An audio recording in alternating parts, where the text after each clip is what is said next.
Take Sports podcast presented by CIBB Sports. This is your host, John Achkar, and today with me I have my good friend Jack Vandemotter. How's it going, John? Today is a special day because our guest is a world-renowned speaker, negotiator, and sports agent. He has represented some of the biggest names in sports such as Cal Ripken Jr., Joe Mauer, and Eddie Murray. He is the author of multiple best-selling business books, including The Power of Nice. We're pleased to welcome Ron Shapiro on our show today. Thank you, Ron, for coming on the show today. It's a great pleasure having you with us. And it's my pleasure to be with both of you. Awesome. So first question, how did you approach the sports industry and get a foot in the door? And a follow-up is, do you have any advice for aspiring young people looking to get into the sports world?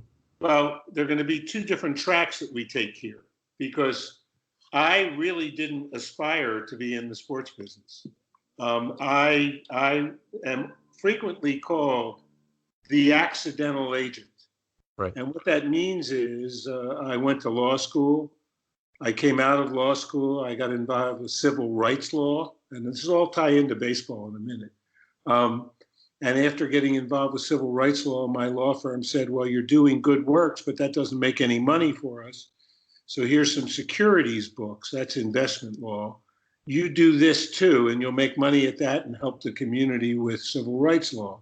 And basically, it's the civil rights practice was desegregating housing in Baltimore. And it also involved advising students who wanted to leave the country because of the Vietnam War. And they would, in effect, renounce their citizenship, which didn't make a lot of sense. There had to be an alternative. And I was in law practice. A couple of years passed. I became the securities commissioner of the state of Maryland, became visible for busting investment fraud. And you're going to say to yourselves, well, what does all this have to do with our show? And the answer is that in 1975, after I had retired as securities commissioner, I got a call from the owner of the Baltimore Orioles. His name was Gerald Huffberger. And he said, we don't know each other, but I would like you to help our legend. And the legend was a guy named Brooks Robinson, who's in the Hall of Fame, a third baseman. He's going to go bankrupt. He's made bad investments, and he needs help. And I said, okay, it's like asking a kid to go into a candy store. Instead of going to the bar library, I could go to the ball field and talk to Brooks. Right. And I advised Brooks and worked him out of his financial mess. And at the end of that, he said, the Orioles sent me a contract with a big reduction. Would you negotiate it? And guys, understand, 1975 is the year when agents first came on the scene, because McNally-Messerschmitt decision was decided by an arbitrator. The union was becoming stronger, and my timing was good. So I said to Brooks, sure, I'll help you do your last contract. And I did. And that's a story unto itself. If you want to ask me questions about it, you can. But the long and the short of it is that after I finished that, Brooks said, you ought to help other guys. And I thought he meant help them with their finances so they wouldn't get in trouble like he did. And he meant, well, maybe be an agent too, because the players really didn't care so much to have a financial advisor as to have this thing called an agent. And when I started in the mid-'70s, maybe there were 10 agents. Today, there are thousands of agents. There are more agents than there are players. And so I was an agent by accident, and I got very lucky. I was like a disease on the Orioles. I spread. I ended up in the 1983 World Series with 21 of the 25 players at one point in the season. That's incredible. I got players on other teams. Things just happened. I ended up with 5 Hall of Famers, which I think as of today is still more than anyone else, but that'll change soon. And the bottom line is I was an agent by accident. What my advice to young people getting into the profession today would be, it isn't probably going to happen by accident anymore. Right. And it's going to take a lot of perseverance because there are more agents than there are players, partly because there's so much money involved. Mm-hmm. And people, both unscrupulous as well as very scrupulous people, find themselves in the business for one reason or another. And so young people who get into the business by themselves may get a client or two and then find that they're pilfered by someone who wants that client. Yeah. If they get lucky and they can end up with a big agency, maybe they'll have some protection, but it's tough. So my advice is aspire to be in the sports business, but have something else planned. Like I had the practice of law. Some people have teaching. Some people have selling real estate. Be very good at that and follow what I call the career opportunistic approach to life, which is you may not be in the career you want right away, but be the best you can be at it. And if an opportunity comes, then you may be able to grab it. Jump on it. That Yeah. makes sense. That's awesome. That's great advice. Just being good in separate things and putting your hardest work into everything. I like that. So whether it was early in your career or even now, who has been one person in the sports world, who has influenced you and kept pushing you while you've had doubts or lows? You know, I can't say that I had anyone who has been pushing me, okay? Okay. But I've had a partner, someone who I've worked with for almost 40 years, a guy named Michael Moss, who doesn't push me, but he's my devil's advocate, which means when I'm in a deal, and I write about this in one of my books, when I'm in a deal and I have an idea, I turn to my devil's advocate, Michael Moss, and he'll question what I'm doing. So he's not promoting self-confidence. He's promoting a little self-doubt to slow me down, to make sure I'm thinking things through the right way. And we've worked as a great team for almost 40 years. I mean, there are people in the sports world with whom I've worked who say I've helped them, and that motivates me to want to help them and others. But there's been no pusher or mentor per se. So just have good connections around the horn. And people that can help. It's not even it's just it's good fortune. It's falling in with the right people. But I had enough self-confidence that I could lift myself up and keep going. Plus, I had that fallback of being a lawyer, and if it didn't work out, I didn't have a whole lot to worry about. So we have your book right here, The Power of Nice. I like that book. Yeah. It's a great book. And so we've heard a lot about your one story with Cal Ripken Jr. So we'll just tell a little bit about the story for people who don't know. You signed Cal Ripken as an amateur junior, and you brought him into your office, and you just talked to him, and you fed him a tuna fish sandwich. And other agents were out there who are wining and dining him, taking him to California and New York with steak and lobster dinners. But you just kept it basic, and you talk about it in interviews and in your book, and just how you need confidence and you need prior knowledge. You have to prepare. So our question is, what aspect helped you the most in your initial meeting with Cal? And additionally, what gave you the confidence that made you think you could win over Cal? Well, let me set a couple of things straight, just a little bit. One, I didn't write about it in my book. Cal wrote about it in the foreword to my book. Yeah, in his foreword. His view, and he wrote about how he was wined and dined, and how all he got in my office was a wooden table and a tuna fish sandwich. Yeah. He did get a soft drink too, and basically, I just had a value system that guided me. I mean, people said to me, "You're going to be an agent.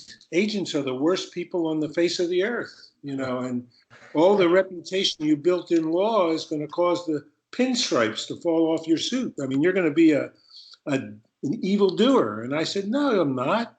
I'm going to do it the way I want to do it." So starting with Brooks Robinson, who was an amazing values guy, committed to the community, committed to other people, through Cal and Kirby and others, and Joe Mauer. You know, I was I'm a lucky guy. I held to my values. I wouldn't have been comfortable in a nightclub. I invited him to my office. Also, his father knew of me. By the way, he was a young professional, not an amateur when I signed him. He was already up. And he came to my office. his father had suggested, knew me through the Oriole players I represented. And so, I had enough confidence in my values that if the player didn't embrace those, then maybe he wasn't the right player for me. And that happened on a few occasions. Does that make sense? Yeah, that makes perfect sense. That's interesting how even a player of that magnitude, you can still keep, and hold on to those values. He wasn't a player of that magnitude then. He was a rookie. Right. But he was a high drafted rookie. But, Joe Mauer is a better example because Joe Mauer was football player of the year and baseball player of the year in USA Today in 1 year. He was the most sought after guy by 2 leagues in sports. But his parents heard about me from an umpire, and I met with them even before I met with Joe, and they bought into the ideas and values, and they had great values. So there was a match, and that's really what it's all about. That's very good. So kind of leading into our next question, and it kind of involves Joe Mauer. So Joe Mauer was kind of, as we know, your last active client, and he recently hung up his cleats, and it kind of marked an end to a storied career as an agent. So first of all, how has it been an honor representing Joe Mauer? And then second of all, how did it feel knowing that your road as an agent has kind of come to an end? And what do you kind of plan on doing in the future? Well, it's significant. Today is really a significant day because I got an email from the Major League Baseball Players Association telling them that they got my notice that I wanted to be put on the inactive list as agent. So this conversation occurs on a significant day. But Joe marked the end of because I stopped taking clients about 7 or 8 years ago. Joe was the last I took. Maybe I took one other along the way, but and that was by choice. So, winning Joe Mauer over was pretty easy because values matched immediately.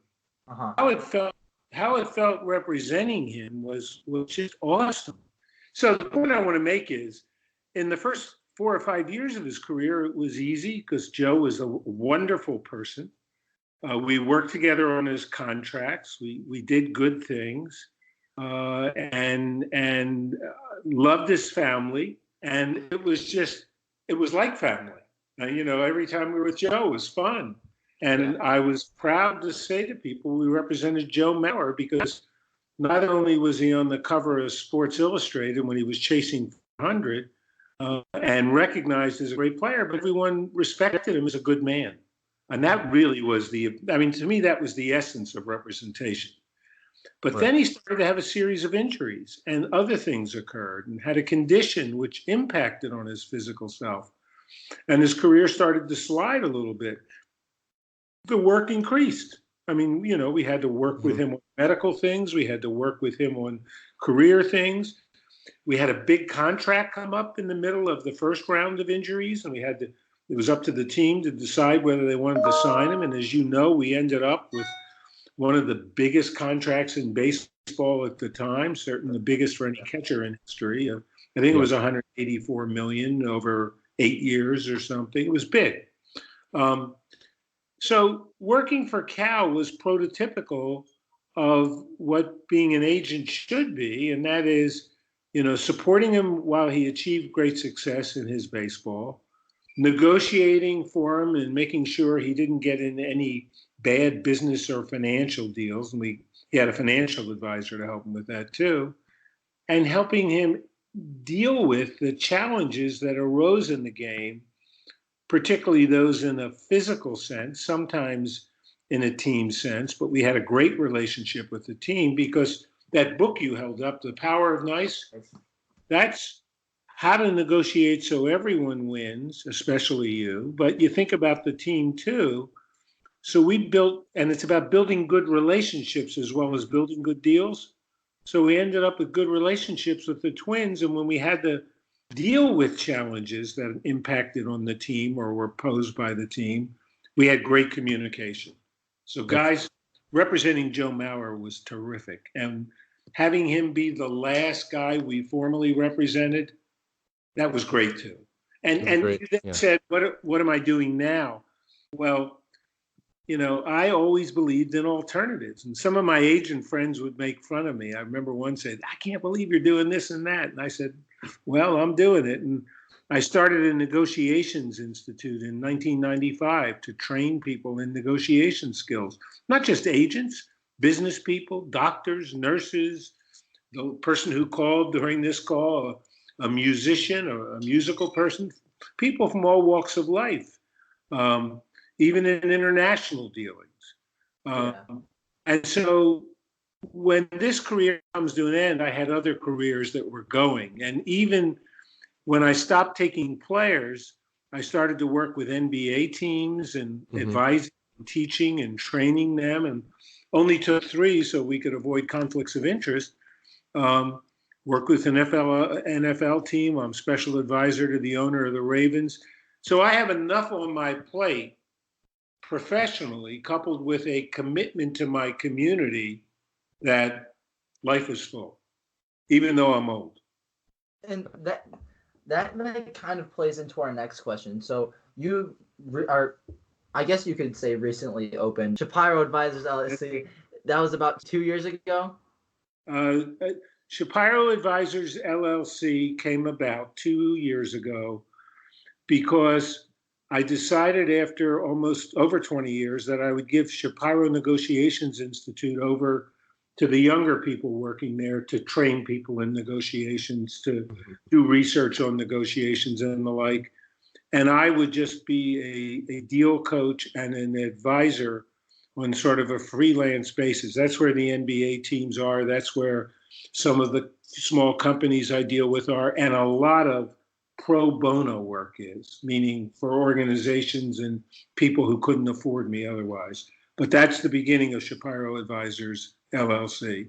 So you kind of answered our next question, but we're just going to ask, like, what made you decide to take this path at this point in your career? I'm writing a tweet today, and it's about the joy of giving advice to others. Now, it's a responsibility too. And Right. Yeah, I love advising other people, whatever they may do, whatever walk of life they're in. And I love leading them to results which are good for them. And I figured the name Shapiro Advisors was appropriate after Shapiro Negotiations, because it allowed me to continue negotiations if I worked with my old team, but it allowed me to put the focus on, you come to me and I give you advice, not necessarily legal advice, but life advice, so that hopefully you get where you want to go with something.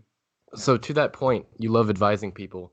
How has your career and your love for advising helped your children and kind of and help their careers in the sports world? And did you push them towards that industry? Well, understand I have 7 children, and the oldest is visibly in the sports industry because he's the CEO of the Toronto Blue Jays and was the CEO of the Cleveland Indians, Right. and helped craft some of their success. And my youngest son is in the sports marketing business on his own, started his own little company. He's like me. In between, 5 of them are, in medically related fields, financially related fields, coaching, community, different things. They all do different things. And my approach to giving advice, which was people are the most important thing, and recognizing their needs and being a giver as well as a taker. There's a saying all my kids repeat time and time again, which I shared with them. It was an old Winston Churchill quote. You make a living by what you get, you make a life by what you give. Well, they live by that. And those in the sports world also live by my book called Dare to Prepare, which is about being very well prepared. So Mark Shapiro, who is taking the Toronto Blue Jays through a rebuild now, as he did the Cleveland Indians, is very, very good at preparing. And they all are. They all get it.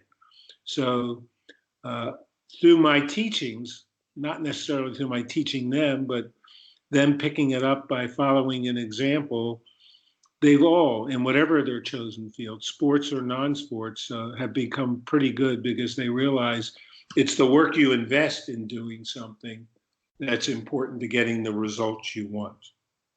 Exactly. If you're not putting in the work, you're not going to get results. Right. You have to invest everything so you can get your goals. Right.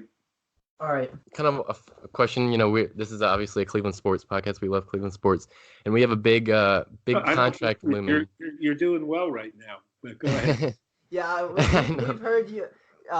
You didn't, or you don't like this question. I don't know. We kind of just wanted to ask it. Go ahead. So Francisco Lindor, I'm sure you've been asked multiple times. Believe it or not, I haven't, but you guys can try me. I don't know that I can answer it. But okay, all right. From your experience as an agent, and just your prior knowledge, what kind of needs to be done other than the obvious, the money involved? What could kind of happen to get Lindor back with the organization? Or what could help to just kind of make like a miracle signing for us? Because everybody knows the money is certainly the issue here. Is he in his free agent year? So no, he has 2 more years left after this year, and then he can walk. Well, I think that, Chris Antonetti and Mike Chernoff are 2 of the most competent. And by the way, they're followers of the power of nice. And, negotiate early. Don't wait till the last minute in today's world. And use a relationship if you have it. And it may be that you can't give the most money. It's interesting. You're in a world with baseball. You compare your baseball and your football team and your basketball team where there is no salary cap. There's a tax. And the question is he important enough to the organization that the organization is willing to budget what it will take? And can he give a little in the process too? Because he may not get what he's going to get elsewhere. And it's not unlike when Cal Ripken was a free agent or Kirby Puckett was a free agent. I got them to the top of the market, but I wasn't out to break records for myself. So I had to give a little as his agent in advising them, but the clubs had to give.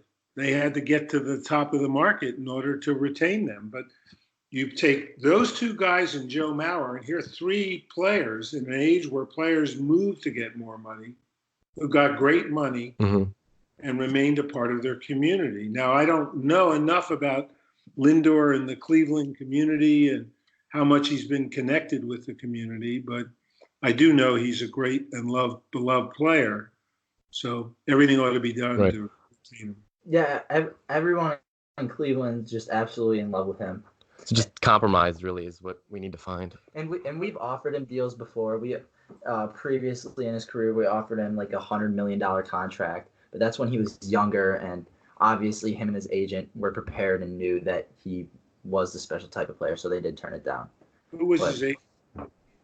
His agent. That is a good question. I can look it up real fast. But the team. That is something that we did not prepare for. But the team ought to analyze. Who's his agent? What kind of deals has he done? Has he ever compromised financially? And it may be that there's no. If you read my books, negotiation isn't about saying I want, you get. Negotiation is about doing all the research in the world so you're the best prepared person in the room, and then figuring out how you communicate with someone so that there are positive vibes going back and forth, and ultimately building a contract. It can be done, guys, but it's hard. It's hard. Yeah. Especially, I guess, for Cleveland, because we're not as big as a market as other teams like Los Angeles or Boston or New York. So puts an extra space on it. But Minnesota wasn't as big a market as New York or Boston. They signed Joe, and Baltimore is not as big a market. They signed. It can be done. It can be done, but it's challenging work. Although I do think it just kind of warms our heart hearing you say that. Just like it gives us a sense of like, okay, maybe we can do this. When it does seem pretty unrealistic. I'll say where the odds are in your favor to some extent is, I mentioned Chris and Mike, and they're 2 of the best in the business. So if someone's going to do it, it's going to be them. And if they don't, it won't be they don't know or haven't tried. Right. You talked earlier about your piece work with Israel and the players and Well, it's everything? just not just Israel. I'm involved with an organization called Peace Players International. And this kind of fits in with that Churchill quote, make a living by what you get, you make a life by what you give. And this Peace Players is Northern Ireland, dealing with Catholic kids and Protestant kids who are at war with each other from time to time. In South Africa, between blacks and whites and coloreds, and in Cyprus, between Turks and Cypriots, and in Israel, between Palestinians and Israeli kids. And we've used basketball to build bridges between communities that are conflicting. And it's been an amazing tool. If you watch what Peace Players has done to build communication between Palestinian kids and Israeli kids in Israel, Jewish kids, and you see the lines of communication that have been built and the opportunities for peace, it gives you a little hope in a society which otherwise looks like it's nothing but war. Or just wouldn't have any in the first place. And it shows the power of sport as a unifying thing. You can get these kids on a court, give them a basketball and put them on the same team, and all of a sudden, good things are happening. And so that is what Peace Players is all about. And organizations like Peace Players are very important to me in today's world, because we have got to find ways to cross the divides that split us up, and in America that split us up as a nation, and build bridges. And we should give everybody a copy of The Power of Nice, and maybe they would then figure it out. But that's what it's all about. Right. Yeah. And that is the power of nice, right? That's very cool. All right. So we just hit 30 too. Yeah, it's perfect time. Our time's kind of coming to an end. It was great talking to you, Mr. Shapiro. We just want to thank you so much again. It's extra nice of you to just go out of your way and take some time and let us interview you, because we're obviously just two young kids trying to make something, and having someone influential as you helps so much. I got a feeling you'll make something of yourselves. And again, remember what I said. Just whatever you do, be the best at what you're doing, because you don't know what's coming next, but you'll be ready for it. And it's been my pleasure to be with both of you. Thank you, Ron. Thank you so much. And then, again, a huge thanks from all of us at the Hottest Take Sports podcast. Very nice of you to do this. Awesome. This episode today was sponsored by the B-Balls Baseball League, which was started in 1965 in the Lee Harvard. 300-plus kids played each summer between 1965 and 1980, and our new league was restarted in 2012, which is currently played at Warrensville Middle School Field.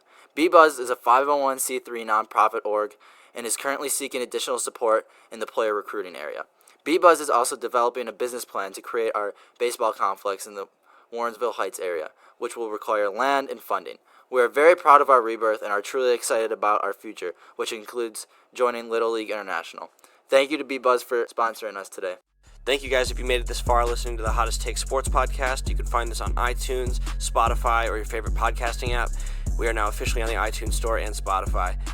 Today's intro beat was made by Ace Banks on YouTube. We'll have a link to it in the description. Make sure you hit the subscribe button and stay updated with our weekly show, and make sure you rate the show and leave some feedback. Thanks again, and see y'all next time.